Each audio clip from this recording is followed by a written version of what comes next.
CBSE कक्षा 10 क्षितिज भाग 2 पाठ संख्या 12 लखनवी अंदाज, ये कोर्स ए के अंतर्गत है। लखनवी अंदाज पाठ का प्रश्न उत्तर हम लोग प्रस्तुत कर रहे हैं। प्रश्न 1, लेखक को नवाब साहब के किन भावों से महसूस हुआ कि वे उनसे बातचीत करने के लिए तनिक भी उत्सुक नहीं है।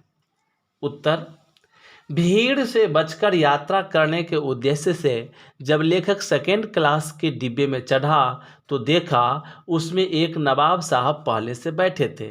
लेखक को देखकर नवाब साहब के चिंतन में व्यवधान पड़ा, जिससे उनके चेहरे पर व्यवधान के भाव उभर आए। नवाब साहब की आंखों में असंतोष का भाव उभर आया। उन्होंने लेखक से बातचीत करने की पहल नहीं की। लेखक की ओर देखने के बजाय वे खिड़की से बाहर देखते रहे। कुछ देर बाद वे डिब्बे की स्थिति को देखने लगे। इन हाव भावों को देखकर लेखक ने जान लिया कि नवाब साहब उनसे बातचीत करने के इच्छुक नहीं है। प्रश्न संख्या 2, नवाब साहब ने बहुत ही यत्न से खीरा काटा, नमक मिर्च बुड़का, अंततः सूंघकर ही खिड़की से बाहर फेंक दिया। उन्होंने ऐसा क्यों किया होगा? उनका ऐसा करना उनके कैसे स्वभाव को इंगित करता है? नवाब साहब ने यत्नपूर्वक खीरा काटकर नमक मिर्च छिड़का और सूंघकर खिड़की से बाहर फेंक दिया। उनका ऐसा करना उनकी नवाबी ठसक दिखाता है।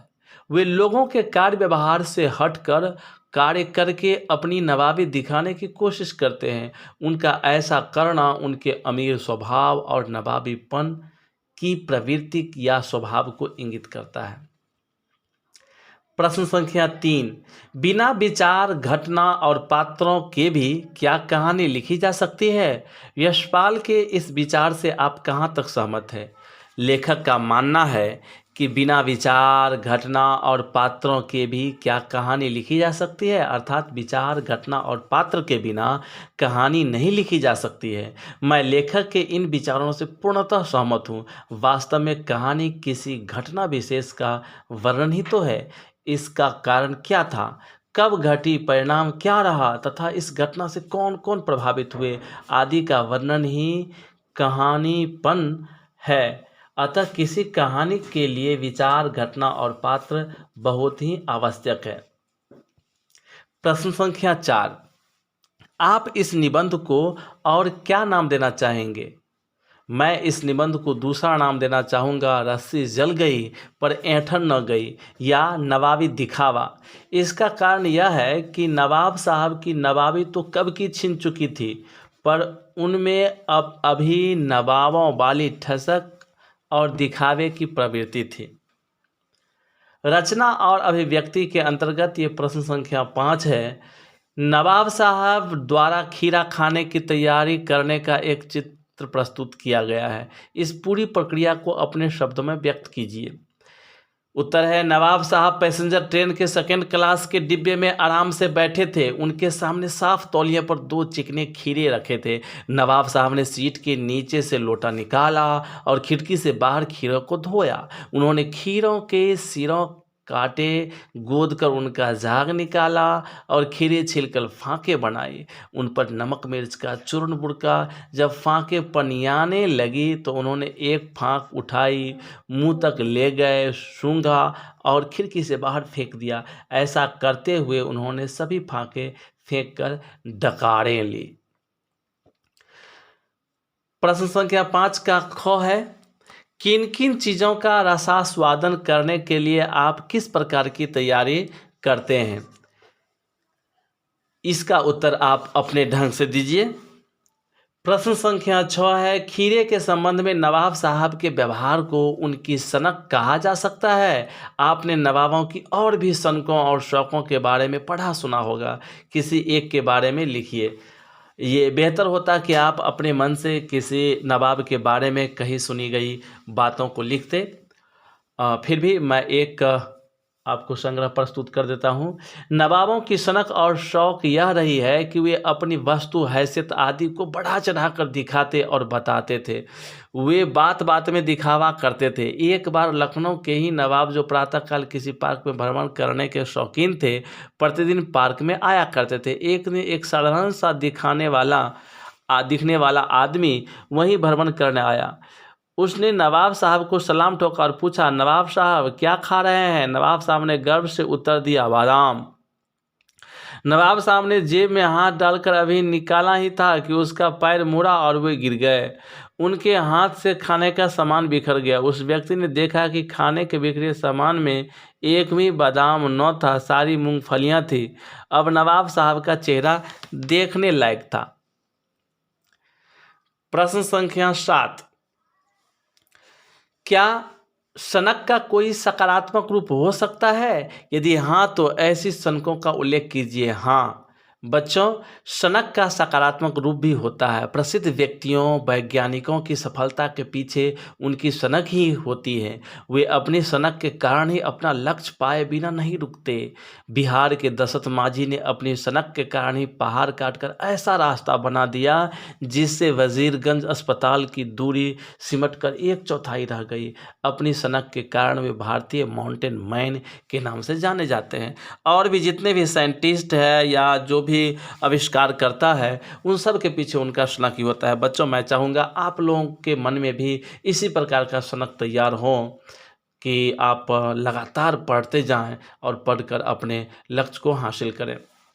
अन्य पाठ्येतर हल प्रश्न के अंतर्गत पहला प्रश्न है, लखनवी अंदाज पाठ के आधार पर बताइए कि लेखक यशपाल ने यात्रा करने के लिए सेकेंड क्लास का टिकट क्यों खरीदा। उत्तर है, लेखक यशपाल ने यात्रा करने के लिए सेकेंड क्लास का टिकट इसीलिए खरीदा क्योंकि उन्हें अधिक दूरी की यात्रा नहीं करनी थी।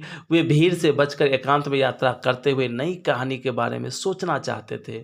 लेखक वगैरह अकेले ही रहना पसंद करते हैं ज़्यादा, ताकि सोचने का अवकाश ज़्यादा मिले। वे खिड़की के पास कर प्राकृतिक दृश्य का आनंद उठाना चाहते थे। सेकेंड क्लास का कम दूरी का टिकट बहुत महंगा न था। प्रश्न 2 है, लेखक के डिब्बे में आने पर नवाब ने कैसा व्यवहार किया। लेखक जब डिब्बे में आया तो उसका आना नवाब साहब को अच्छा न लगा। उन्होंने लेखक से मिलने और बात करने का उत्साह न दिखाया। पहले तो नवाब साहब खिड़की से बाहर कुछ देर तक देखते रहे और फिर डिब्बे की स्थिति पर निगाहें दौड़ाने लगे। उनका यह उपेक्षित व्यवहार लेखक को अच्छा न लगा। दरअसल बच्चों, लेखक थोड़ा बातूनी टाइप के होते हैं। वे जहाँ भी जाते हैं चाहते हैं कि कुछ लोग उनकी बातों को सुने, लेकिन जब उनसे कोई बातचीत नहीं करते हैं तो उपेक्षा महसूस होता है। प्रश्न संख्या 3 है, खीरे को खाने योग्य बनाने के लिए नवाब साहब ने क्या क्या किया और उन्हें किस तरह सजा कर रखा। पठित पाठ के आधार पर उत्तर लिखिए। उत्तर है, नवाब साहब ने खीरे को खाने योग्य बनाने के लिए पहले तो उसे अच्छी तरह से धोया, फिर तौलिए से पोंछा। अब उन्होंने चाकू निकालकर खीरों के सिरे काटे और गोद कर झाग निकाला। फिर उन्होंने खीरों को छीला और फांके में काटकर करीने से सजाया। प्रश्न संख्या 4, नवाब साहब द्वारा लेखक से बातचीत की उत्सुकता न दिखाने पर लेखक ने क्या किया। नवाब साहब ने लेखक से बातचीत की उत्सुकता उस समय नहीं दिखाई जब वो डिब्बे में आया। लेखक ने इस उपेक्षा का बदला उपेक्षा से दिया। उसने भी नवाब साहब से बातचीत की उत्सुकता नहीं दिखाया और नवाब साहब की ओर से आंखें फेर लिया। यह लेखक के स्वाभिमान का प्रश्न था जिसे वह बनाए रखना चाहता था। प्रश्न संख्या 5 है, खीरे की फांके खिड़की से फेंकने के बाद नवाब साहब ने गुलाबी आंखों से लेखक की ओर क्यों देखा। खीरे की फांके एक एक कर उठाकर सूंघने के बाद नवाब साहब खिड़की से बाहर फेंकते गए। उन्होंने डकारें ली और लेखक की ओर गुलाबी आंखों से इसीलिए देखा क्योंकि उन्होंने लेखक को दिखा दिया था कि नवाब खीरे को कैसे खाते हैं। अपनी नवाबे का प्रदर्शन करने के लिए उन्होंने खीरा खाने के बजाय फेंक दिया था। नवाब साहब ने खीरे की फांके पर नमक मिर्च छिड़का, जिसे देखकर लेखक ललचाया, पर उसने खीरे खाने का प्रस्ताव अस्वीकार क्यों कर दिया।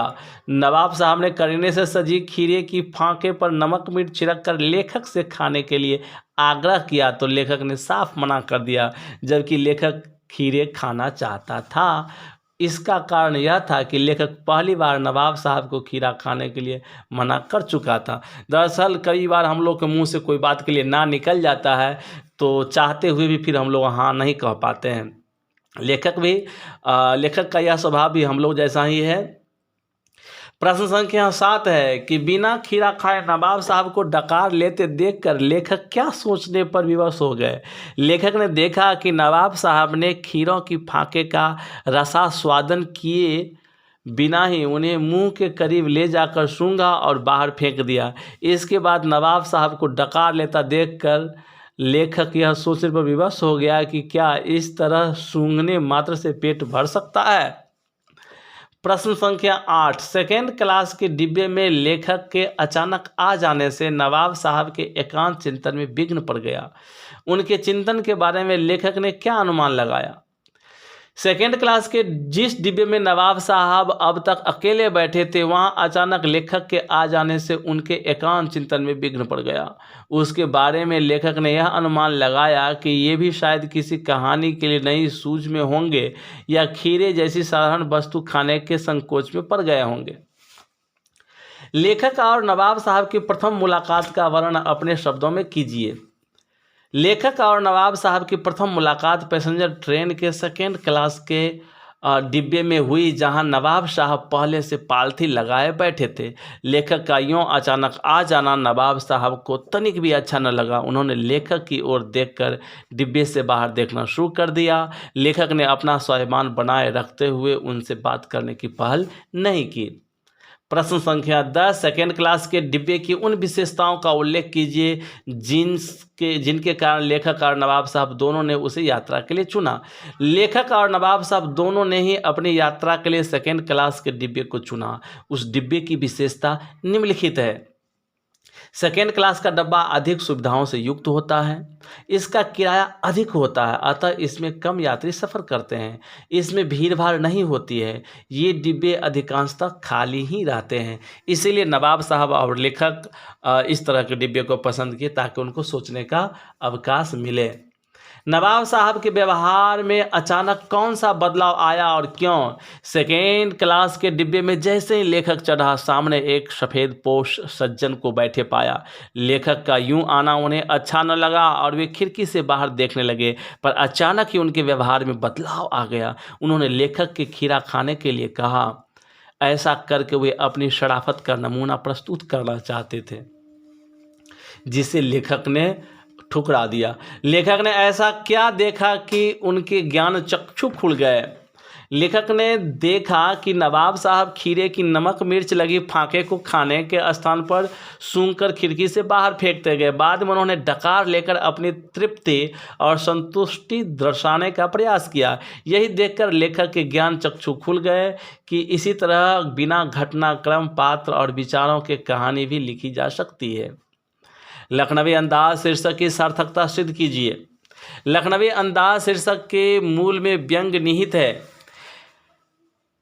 इस कहानी में वर्णित स्थान लखनऊ के आसपास का प्रतीत होता है। इसके अलावा नवाब साहब की शान, दिखावा, रईसी का प्रदर्शन, नवाबी ठसक, नज़ाकत आदि सभी लेखक के उन नवाबों जैसी है जिनकी नवाबी कब की छिन चुकी है, पर उनके कार्य व्यवहार में अब भी इसकी झलक मिलती है। पाठ को पूरी तरह अपने में समेटे हुए यह शीर्षक लखनवी अंदाज पूर्णतः सार्थक एवं उपयुक्त है। लखनवी अंदाज पाठ में निहित संदेश स्पष्ट कीजिए। लखनवी अंदाज नामक पाठ के माध्यम से लेखक यह संदेश देना चाहता है कि हमें अपना व्यवहार दृष्टिकोण विस्तृत करते हुए दिखावेपन से दूर रहना चाहिए। हमें वर्तमान के कठोर यथार्थ का सामना करना चाहिए तथा काल्पनिकता को छोड़कर वास्तविकता को अपनाना चाहिए, जो हमारे व्यवहार और आचरण में भी दिखना चाहिए। धन्यवाद।